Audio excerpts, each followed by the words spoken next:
Welcome to Leading with Purpose, the podcast that's dedicated to helping you become the leader you aspire to be. Join us on a journey of self-discovery, empowerment, and inspiration as we explore the world of leadership and personal growth. In each episode, we will explore the art and science of effective leadership, bringing you insights, stories, and strategies from experts and thought leaders across various industries.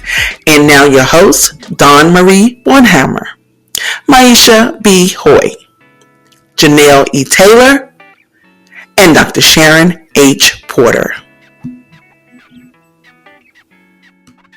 Welcome to Leading with Purpose, the podcast that's dedicated to helping you become the leader you aspire to be as you lead, empower, inspire, and achieve. I am Dr. Sharon H. Porter, Editor-in-Chief of Vision and Purpose Lifestyle Magazine. Hi, everyone. I am Maisha B. Hoy, CEO of BSHG LLC. And we are super excited today to be welcoming Remi Jones to the show today. I'm just really excited. Remi is an accomplished American television personality. She's a businesswoman, a journalist hailing from Providence, Rhode Island. She has made her mark in the media industry, and with a career that started as a television show correspondent interviewing diverse talents in New York City, she has now established herself as the CEO and executive producer and host of her own talk show, Remi TV. Remi, welcome to Leading with Purpose podcast. Thank you for having me, ladies. Like, wait, but I appreciate you guys having me on the show today. Absolutely. We just really excited to just dive into all this information that you have. Your background is rich with just talent. And so I'm just going to jump right in. What motivated you to pursue a career in media, and how did you discover your purpose within this industry? So honestly, I discovered media by accident. I was studying law at the time, and my sister-in-law, she was a television correspondent in New York City, and she just kept saying to me, Remi, you're so funny. Like, you know, when you have your friends and they think you're so goofy and silly and they think you're the funniest person in the world, that's my sister-in-law. And I said, well, what do you mean you want me to join the cast? I'm like, I don't even know if I like talking to people. I'm shy, you know. And I said, well, I'm not ready to do it. I'm not doing it, and I'm in school right now. I don't have time for that. So, but then I thought about it, and I thought about my life. I really sat down and said to myself, I'm tired of being stuck in a box. I'm tired of just not knowing who I was. You know what I mean? Like, I know that I love the law. I know those types of things, but I said, I'm tired of being in the same box. So I started taking communications classes. And then when I finally got ready, that's when I went to go audition to be a television correspondent, and I actually got the part in one day. So that's how that happened. That is so exciting. Yeah. First of all, it was neat. No, I absolutely love that.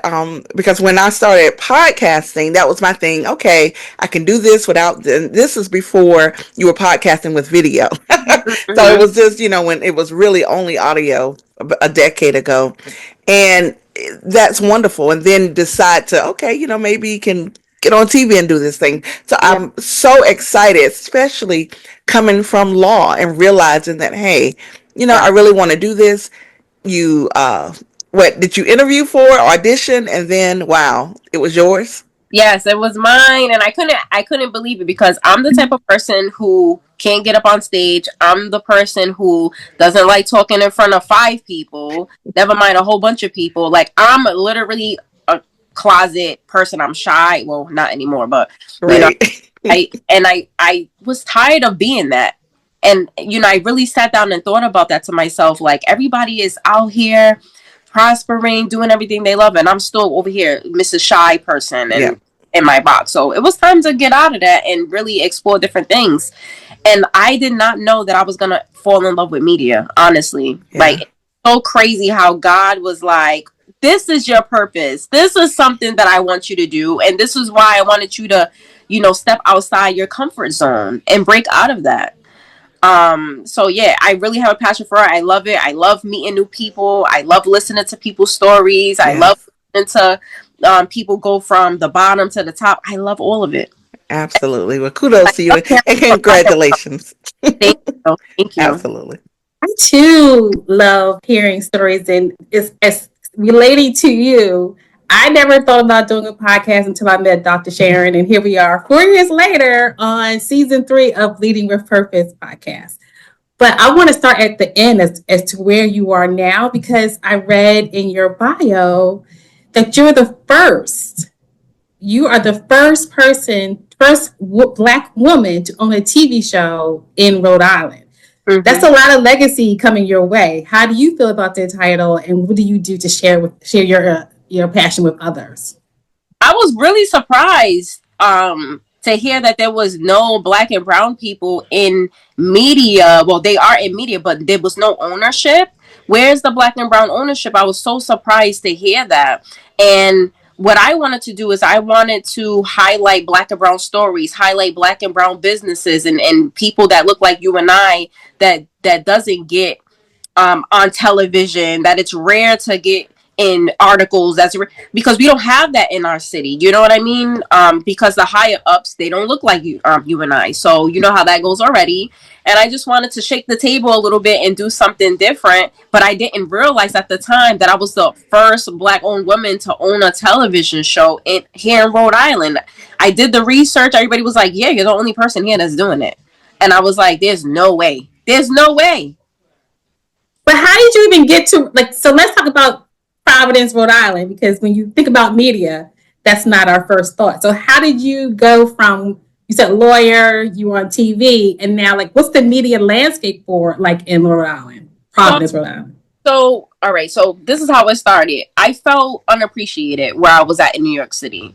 And I wanted to talk about the stories that I wanted to talk about, which was black ownership, which was financial literacy for black people and home ownership, different things like that I wanted to speak about. And that TV show was mostly hip hop artist based and rap and all of that stuff like that. So I said I wanted to do a nice big gumbo and do different segments. So that's how I started it in Rhode Island. I said I'm gonna take what I know and take my passion and bring it to the state. So that's what Oh, I just love it. Like, I was like, when I was, like, again reading your bio, I was like, Providence, Rhode Island. right. We don't have any. You know, There's no entertainment industry. There's nothing. There's no movie premieres. Like, if I always tell the people who want to do media here, I'm like, you have to go to New York. You're gonna have to go to LA. You're gonna have to go to Texas. We don't have anything here. So that's what I want to do for my state. Is I want to build a small entertainment hub for us, so people don't feel like they have to pack their stuff and move to be successful or to move to make the amount of money that they want to make. You know what I mean? So exactly. even Yes. if I have to go outside, which I do, I have to travel as well still too to get the resources, but I bring those resources back to my community.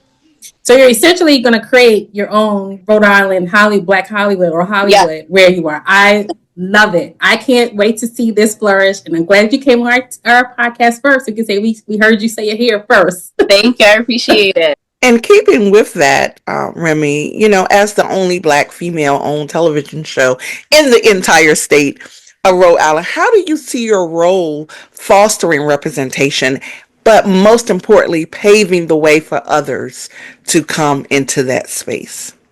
Well, what I'm really hoping for is that people hear my story and see my story and help with the resources. There's a lot of things that we don't have, and I can't do it by myself. It's literally going to take an army. It's going to take a village. One of the things that I really want to do is I want to have movie premieres here too. I want to be able to do, like, for an example, I'm having an award show at the Providence Performing Arts Center April 19th. It's the first of its kind. It's never been done before. It's at the second largest venue in the state of Rhode Island. So, and I'm trying to get everybody to come out because this is celebrating unsung heroes. All the ticket sales and proceeds are going towards a job training program. So we're going to be teaching about financial literacy. We're going to be doing trucking. We're going to be doing dental. So I'm doing my best to bring the resources and encourage people to do what they love to do while helping the community because we just don't have it. We just Wow. don't have it. And nobody, and you know what's crazy about this? The people are not covering it. Like the Right. media, the media that we do have here, they're not covering it. Wow. Yeah. Wow. I love So this. I love it. And say the date again of the awards. it's April 19th, and we have Carl Thomas performing. We have locals performing. So I'm going to be putting some locals on that big stage to be able to showcase their talent because they don't have that at all. No, definitely. Have you sent out any press releases on that? So I have sent out some press releases, and even with that, with me still learning how press releases work on how to get that, I'm still learning how to do that. Yeah. So just trying to get the outside resources for help to bring it back to the city. Okay, that's awesome. I definitely will look into that. I love that. So thank you for that. So I guess with your, new groundbreaking, innovative influencer awards coming up, it's a good time to talk about some of those obstacles that you faced and that you had to overcome in order to be where you are. You talked briefly about being a lawyer, your self-reflection on being an introvert. But in the last 5 years, you've built this up. You've made it something, and now it's a thing or something that's really happening. Talk about some of the obstacles you faced in getting to where you are today. So a lot of the obstacles that I had to face, starting with media, is just receiving help, receiving that mentorship. There's a lot of people I believe that they feel, and I could be wrong, but I can't speak for everybody, but maybe feel like, who's this person? We don't want this person to come and take our place. We've been doing this for X amount of time. I went to school for 10 years, different things like that. So then they don't want to help you. So then you're off to, you're basically drowned in, and you have to figure it out on your own. That's one of the obstacles. And how I overcame that was just continuing my education, continuing to network, and not let it really bother me or take it super personally. Just moving forward, Same thing with the award show. One of the obstacles that I've been experiencing is just not having enough resources, sponsorships, people not willing to help with sponsors, people not willing to volunteer, because the award show is through my nonprofit, Remi TV Nation. So just being a nonprofit, and there's 1,000 nonprofits, so people are like, it's just a whole bunch of stuff. And how I'm overcoming it is just staying prayed up and moving forward. That's the only thing I can do, and not quitting. You know what I'm saying? I take my breaks. I take my self-care days. And whenever I feel like I want to quit, I just be like, all right, listen, this too shall pass. Take your day to chill and then come back to it tomorrow. That's how I've been getting through, honestly. And that's how, Dr. Sharon, we all can attest to that. We were just talking about pre-show about taking our time to self-assess, to do the self-care, to get our energy back up. So that is definitely one of the ways we hope the audience understands that pushing through sometimes, but sometimes taking a break and stepping back is another way to overcome. I'm sure you're going to be, I can't actually, if I can put it on my calendar, and I wasn't going to pitch you, but I do have my nephew is an aspiring artist. I'm going to send him the information that's on your website. So, but I said I wasn't going to pitch. Sorry, people. And she pitched anyway. Do what you feel. It's 2025. Marketing people can't help but do it. Just do it. It's 2025. Exactly. Learn from the youngins, right? Yes. Learn from the youngins. That's right. So, your work, I guess with Remi TV, how has it shaped your perspective on the power of media? Because I really believe media has the power to inspire and create change. And that's what you're doing right now in your state, right? Single-handedly, you're doing that. And you talked about in the previous question, the challenges of the sponsorship. And that's something that, we're all coming up against. If you're not, some big name, media conglomerate, it's almost like pulling teeth trying to get sponsors, whether it's like for my print magazine, for the show, whatever. It's, so you really are out there. But how has your work with Remi TV changed or shaped your perspective on the power of media? How has it shaped it? That's a good question. I'm not sure. That's a really good question. I really have to think about that. Right, exactly. My perspective on media. I feel like we don't have enough positive media. I do know that. I do feel like that. One of the things that I said I was going to do when I first came into media was not put out negativity. Anybody who I've ever interviewed, whether they had scandal, people knew they was dating someone else, people said that they was Absolutely. cheating. Or I don't do that. I can't Yes. seem to do it because, like me and you talked about at the before the interview was CNN, and we watched. There's so much negativity happening. I just really want to spread more love. I am so sick of going on social media and seeing the gossip, Yes. looking at the comments, and it's shady as hell. Yes. I'm like, no, spread love.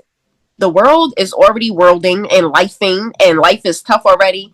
We gotta spread more love and positivity. There's no way. Speak love and light into people. That's what I love to do, and I'm gonna continue to do that. Absolutely. I love that. I love it. I love it. I love it. I'm going to bring Maisha on up so we can get our last questions in. There we go, Maisha. Because this is so, one of the things that we've talked about in our past seasons are the major impact that our guests have had on us, right? Mhm. We've just come out of a last week. We reflected on seasons 1 and 2, and we were really excited to welcome in season 3 because we've had such a variety of individuals on here. And Maisha, this is really to you to, because you're our second guest for the season. And I'm just thinking, wow, right, Maisha? Like, wow, the things that you're doing. And I keep saying single-handedly. Um, Right. and I just implore you to continue the fight. Like you said, your passion is still there. You're Yes. not giving up. You know what? And challenging things come, obstacles come. But Mm-hmm. as long as you get up and keep going, right, there's going to be a better tomorrow. And Yes. so I just personally just want to applaud you for the efforts that you've already put in and what you're going to see here in the future. So congratulations to you. Thank you so much. I appreciate that a lot.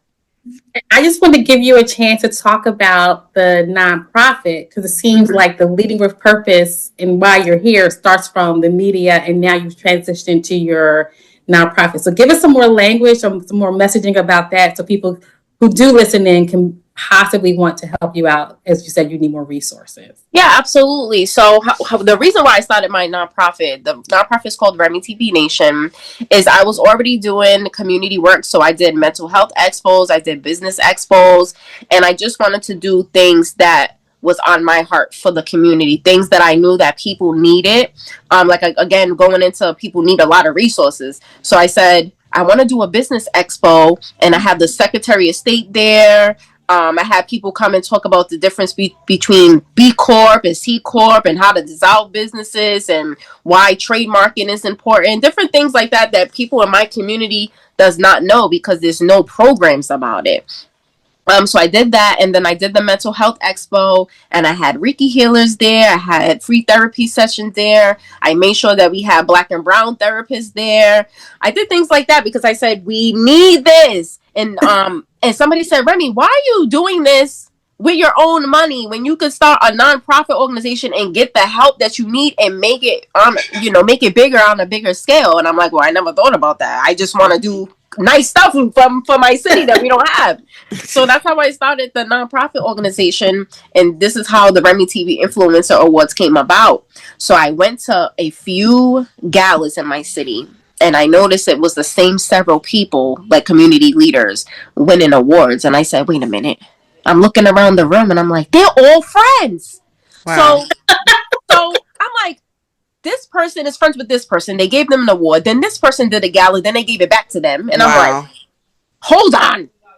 And I said, that's not right. And I said, well, I'm going to do the Remi TV Influencers Award Show, and I'm going to make sure the unsung heroes who deserve, Yes. and it's not to say they don't deserve it, right? Right. They didn't put any work. But there's a lot of amazing people that nobody knows about that is doing them super crazy things for the community to help them, and they're not getting acknowledged. So that's how the Remi TV Award Show came about. And I said, well, how else can I pour into my community? I said, what do I really want to give back to in 2025? And I said, I'm going to help with financial literacy for homeless youth or people that could be experiencing or on the verge of homelessness. The rent is high. The minimum wage sucks. And there's a lot of people who haven't gotten their high school diplomas. So how can I give out some certificates so that they're able to get better jobs and able to move forward and pay their rent and not be in a house with a whole bunch of people in there, 5 people, and they're all splitting rent and things like that. It shouldn't be like that. Wow. So that's why I'm doing it. I'm just trying to make a difference. Yes. Life is short. Why not? I love it. I love it. So, Remi, can you share how people can connect with you? How can they watch the show? And any social media that you would like to give out? Absolutely. So my social media on Instagram, it's Remi TV Official. My Facebook page is Remi TV Media. My YouTube page is Remi TV. And then you can find me on all podcast platforms as Remi TV Podcast. And then you can find me on the Roku channel, on Dreamflix, on the Dreamflix channel. And then also Freedom TV, NDU TV, and more. I can't even think of, because I'm on 6 networks right now. Okay. Please don't mind my brain. But, I love it. yeah. I love it. Well, we definitely want to say thank you. And we wish you nothing but absolute success in all of your endeavors. Absolutely. Absolutely. And I appreciate you, ladies. Thank you so much for having me. Absolutely. Let me take your ear off. No, we love it. We love it. And to our guests, we want to thank you too. Thank you for joining us and for riding with us for 3 seasons now. We're excited about that. And we just thank you for joining us. And again, I am Dr. Sharon H. Porter. And I am Maisha Bihoy. And as you navigate your leadership journey, remember that leading with purpose is not just a philosophy, it's a commitment to making a positive impact. And if you enjoyed today's episode, you can share it with your network. Don't forget to subscribe so you will never miss an opportunity to explore the intersection of leadership and purpose. Continue to lead, empower, inspire, and achieve like Remi Jones. That's right. And until next time, lead with passion, lead with positive intention, but by all means, continue to lead with purpose. Thank you for joining the Leading with Purpose podcast. Please join us every Monday for a new episode.